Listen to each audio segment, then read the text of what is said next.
impeachment? I think the question, Your Honor, is very simple. As I have It's mentioned, answer Your about Honor. yes or no, Your Honor. Rule Is the 7, lead prosecutor. Rule 9, Is the lead Let prosecutor. this not be a debate between the requesting councils. Oh, ito mga kabisdak, anak ng kagwang. Oh, legit na talaga ho ito. Hindi na ho talaga maitanggi ni Luestro itong nangyayari po sa buhay niyang pinasok niya. Ito, tatanggi pa kaya ito niya, no? Dahil kay Speaker may akap. Luestro nilamon ng buhay ni Atty. Sheila Sison sa pinakaunang impeachment trial laban kay Vice President Inday Sara Duterte. Hindi nakapurma. Agad na sunog. Nang dahil kay Speaker may akap, damay pati si Jokno, mga ugag, mga ubog pa lang mga ito, barado din kay Atty. Sheila Sison. O ano kayo, mga bubunistang, tanganistang, royalista ni Baki. Tibag lahat ng mga hinayupak. Unang araw pa lang ay awards, oh. Iyak na, Jinky. Ito, nagmistulang ugag at tanga naman itong si Gatchalian, anak ng kagwang, sa impeachment trial, as in, nagiging puppet lamang ho siya dito. Wala siyang alam, lumulutang sa hangin lang, anak ng kamote. Nakita nyo yung podium? Dalawa po ang nakaupo dyan. Ang isa si Judas Iscariot. Yung isa si Gatchalian, na tuta ni Bangag. Dalawang Senate President. Diyos ko, nakakahiya ka, Gatchalian. Dapat nag-resign ka na lang. Wala ka palang alam sa batas po. Pang inumin naman talaga. Ito, magandang gabi po sa ating lahat. Palike po muna, pa-share at pa-subscribe. At pakipindot po ang inyong mga notification bell upang lagi po kayong updated sa ating mga video. Siyempre, nais ko po munang pasalamatan yung mga nag-super thanks. Marami na po kasi naipon. Maraming salamat, Ma'am Vivian Figueroa, Ma'am Marnie Reed, Prima Bilya Kulita, Ma'am Bit Goodsan, Larina Tikia, Lilith Taguno, Sara Ambali, Lulia, Larina Tikia ulit, Elizabeth Linsangan, maraming salamat po sa inyo, mabuhay po kayo sa mga nagpa-super thanks. Ito na. Bago po natin umpisahan kung paano po nilamon ng buhay ni Atty. Sheila Sison itong dahil kay Speaker may akap, nagkaroon po muna ng counting commotion sa pagitan ng Senate minority at Senate majority. Dahil pinagbabutuhan po ito kung sino po yung magiging papabor na maging presiding judge itong si Chis Escudero. Na ang nagmotion nga ho nito ay si Pinky Panfilo Lacson. Alam mo, Gatchalian, nagmistulang tanga ka at ubog ka at nagmistula kang limdak na Senate President. Anak ng kagwang, pagkakataon mo na sana na patunayang ikaw ay deserve sa pagiging Senate President. Pero wala. Useless ka, wala kang kapangyarihan. Ito, pakinggan po muna natin ang pagtatalo po nito. Narito po. Mr. President, when you object, you're allowed to explain your objection and state Senator your Lacson objection. is recognized. Thank you. Your Honors, pursuant to Rule 2 of the Rules of Procedures on Impeachment Trials, as amended, I move to elect Senator Judge Francis Joseph Guevara Escudero as the presiding officer of this impeachment court. Objection, Mr. President, and may I allowed to... We proceed to Objection, the- Mr. President, I'm allowed to object and I'm allowed to Yes, explain you're my allowed to objection. object. You're allowed to object, but we will No, proceed Mr. with President. the division Mr. of the President, House. point of So order. those who Sir, are, point of order, those Mr. who are President. in favor of the Mr. motion President, of you're Senator allowed to Lacson, explain para please- ma-convince mo nga please yung iba. raise your hand. We will vote by raising of hands. So, those who are in favor of the motion of Senator Lacson electing Senator Chis Escudero as the presiding officer, please raise your hand. Siyempre, yung mga kakampi ni Tuta Soto.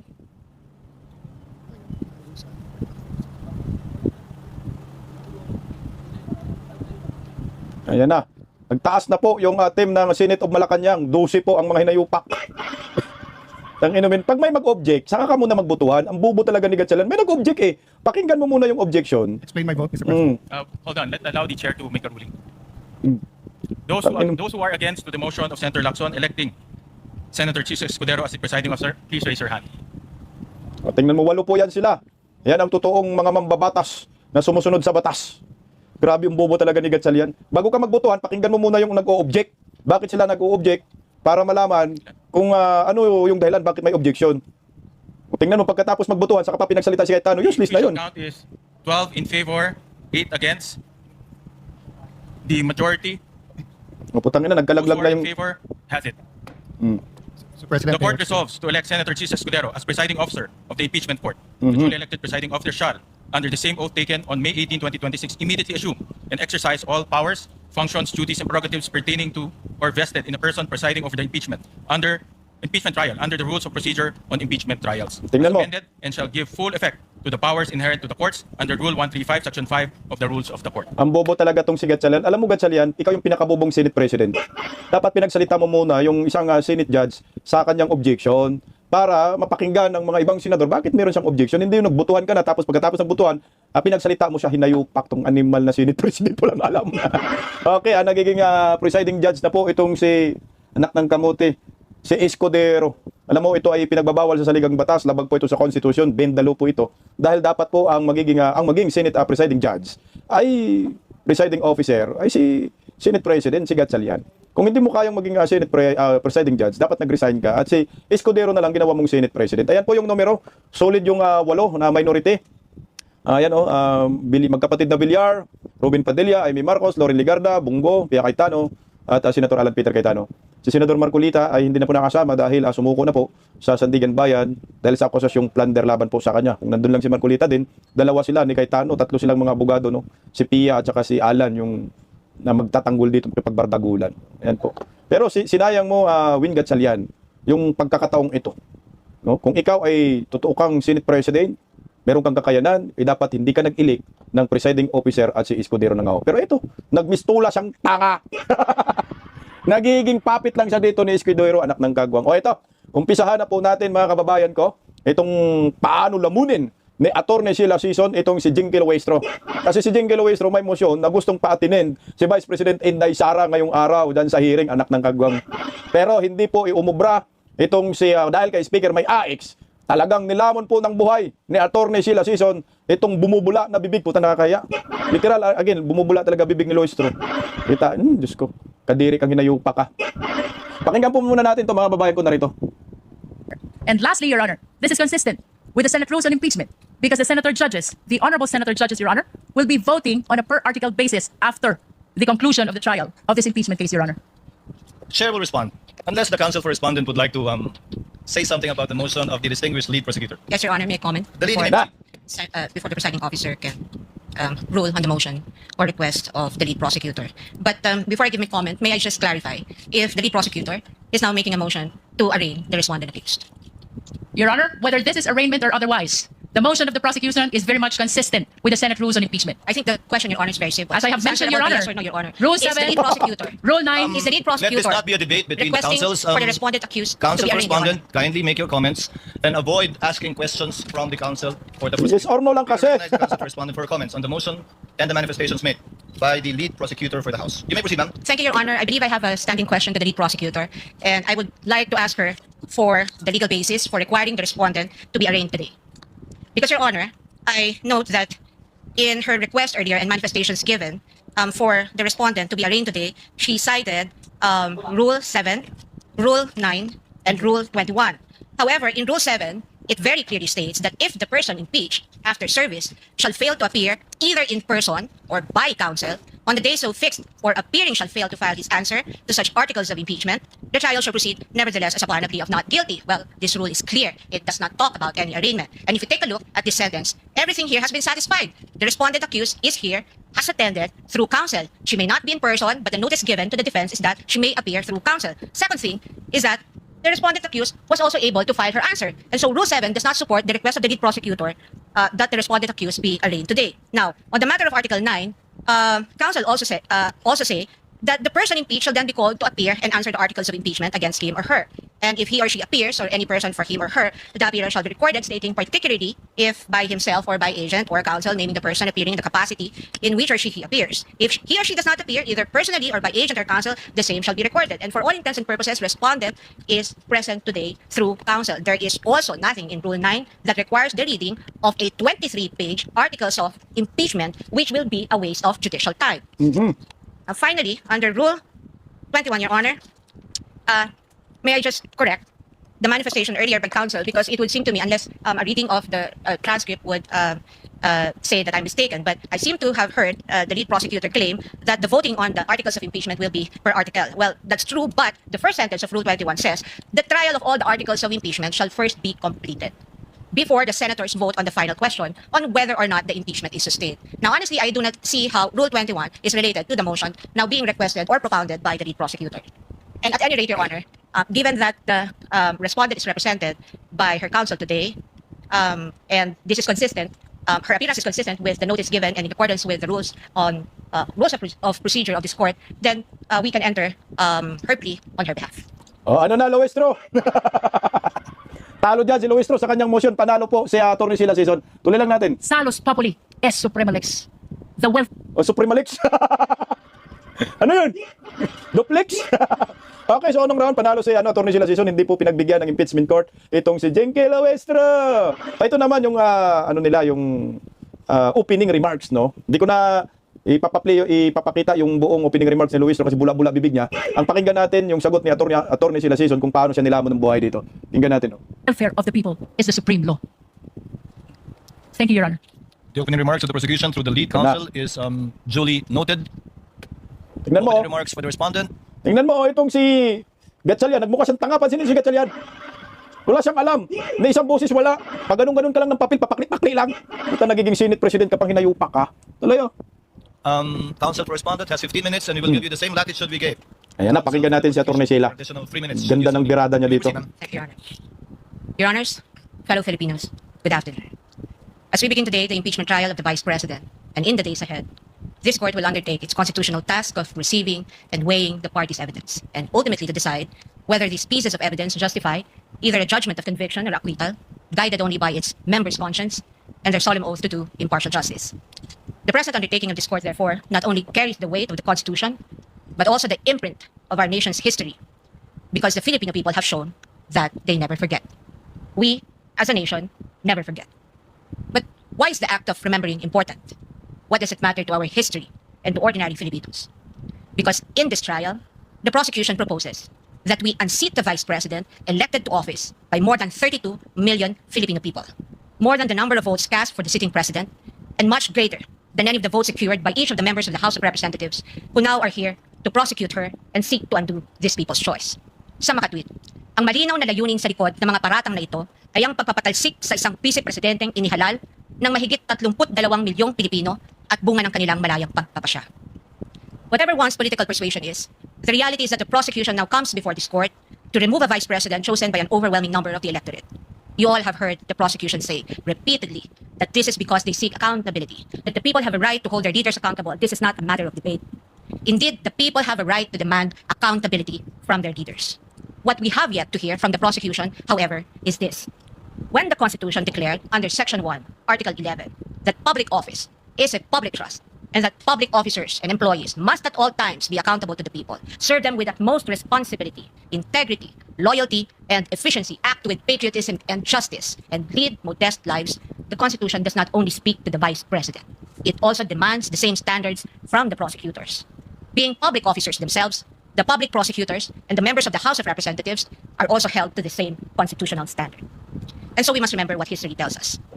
This is not the first time that members of the House of Representatives have attempted to remove the Vice President, and in a manner not compliant with the Constitution.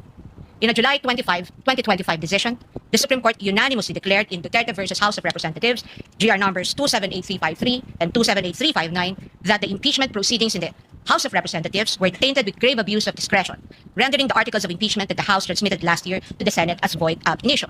Early this year, the Supreme Court unanimously denied with finality the House of Representatives' motion for reconsideration of that decision, with a reminder that while impeachment is a powerful democratic process to call out corruption and grave abuse, impeachment can be abused, and that impeachment should never be abused to maintain the hegemonic dominance of greed by shaming those who occupy high government positions into preventing them from doing what they were sworn to do.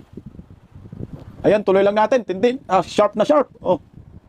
But perhaps the most enduring reminder of the Supreme Court that we must not forget in the entire course of this trial is that, in the words of the court, the rule of law that does justice is our lodestar, and that justice includes accountability. Justice includes fairness. Without fairness, there is abuse. This fairness is what our democracy is all about. It is in light of these reminders that we draw attention to certain fundamental legal principles that we think we must not forget throughout this trial. Mga batayang prinsipyo na dapat nating tandaan sa buong panahon ng paglilitis na ito, anuman ang ating kulay o politika. If we are to be true and honest to our proclaimed values, such as the pursuit of accountability, justice, and integrity in our system of government, then we must remain possessed of an unyielding resolve to ensure that the trial and judgment in this case are done in accordance with the command of the Constitution, the majesty of the law, and the discipline required by the rules.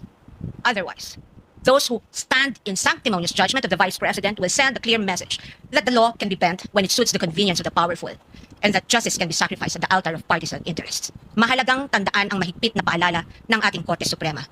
Impeachment is not a purely political proceeding. it is primarily a legal, political, and constitutional mechanism. Ibig sabihin, kailangang naayon sa batas at konstitusyon ang anumang proseso nito. According to the Constitution, it is the Senate that shall have the sole power to try and decide all cases of impeachment. This power is not shared. The Constitution gives no other body, department, tribunal, agency, or a mere committee of any of these institutions the power to try an impeachment case. The House merely initiates, the Senate tries. Yet, we have seen the Committee on Justice conduct what its chairperson, the lead prosecutor in this case, described as a mini trial, which, as we all had witnessed, became a vast fishing expedition of alleged evidence that were not even part of the impeachment complaints under its consideration and which the respondent accused was made to answer. In that mini trial, we saw how the purported pieces of evidence were curated to construct a narrative against the Vice President even before this case reaches trial. The articles of impeachment presented before this court as an exercise of the House's power to initiate impeachment cases are therefore, in sober truth, the product of an impermissible intrusion of clear constitutional boundaries. Over the course of the impeachment trial, the prosecution will attempt to convince this court and the court of public opinion that the allegations in the articles of impeachment are supported by materials they obtained during their mini trial and that evidence exists to sustain a judgment of conviction. They will claim that the notices of suspension and disallowance issued by the COA and the COA decision denying the Vice President's appeal of that disallowance support their accusations with the release of that decision by the COA conveniently timed and coinciding with the committee hearings. They will claim that the certifications of the PSA confirm their allegation that recipients of the confidential funds do not exist, even though they listed one Mary Grace Piatos in their pre-trial brief as among their witnesses, or that the liquidation of the confidential funds in a span of 11 days was allegedly swift as to invite suspicion. The prosecution will assert that the supposed NBI findings of similar signatures across a number of acknowledgement receipts submitted to the COA are supportive of their conclusion that the disbursements of the confidential funds were irregular. What the prosecution avoided informing the public so far are these: that it was the then Secretary of the Department of Budget and Management, Amena Pangandaman, who issued a memorandum for the President through Executive Secretary Lucas Bersamin on October 18, 2022, recommending the approval of the Office of the Vice President's request for confidential funds.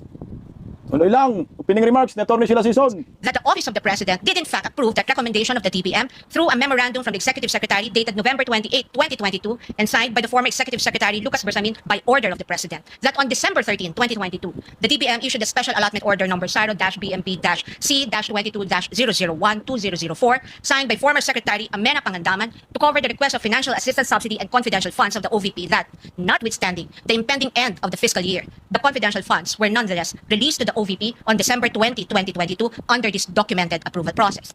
That the COA decision is far from being final, that there is a pending motion for reconsideration of that decision that, assuming arguendo, the COA denies that MR today, or while this trial is ongoing as could plausibly happen under the circumstances, the respondent accused still has legal remedies available under the law and rules and can file a petition to question the validity of any forthcoming resolution of the COA on the MR under Rule 64 via petition for certiorari under Rule 65 of the Rules of Court, and more importantly, that nothing in the notice of disallowance or COA decision states any findings of supposed misuse of confidential funds as confirmed by Attorney Gloria Camora when she was asked on this point during the committee hearing on April 14, 2026. Across all other articles, the prosecution will lay a landscape of what it deems to be their evidence in support of their speculations and conclusions. We are not strangers to all these accusations precisely because this was not the first time these narratives were foisted into the minds of the general public. We have heard the same tales and stories of these accusations since 2024 when the House conducted its Quadcom hearings and most recently the mini trial of its Committee on Justice. But what we must not forget amid all these accusations is the fundamental legal principle that the burden of proof never shifts. The burden of proof never shifts. He who accuses must prove his allegations with evidence that meets not only the degree of proof required but also meets the evidentiary standards of admissibility, credibility, relevance, materiality, and competence. We therefore should not lose sight of the core principle that the burden of proof is on the prosecution, and unless it discharges that burden, the accused need not even offer evidence on her behalf, and she will be entitled to an acquittal. This is the law then. This is the law now. And the underlying principle for this burden of proof is simple. Under our Constitution, every accused is presumed innocent until proven otherwise.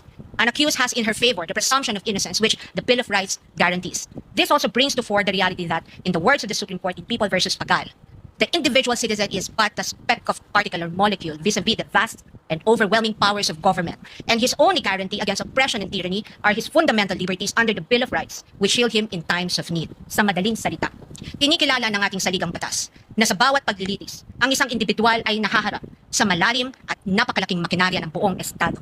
At ang tanging sandigan lamang niya laban sa anumang pang-aabuso ng kapangyarihan ay ang kanyang mga batayang karapatan sa ilalim ng ating konstitusyon.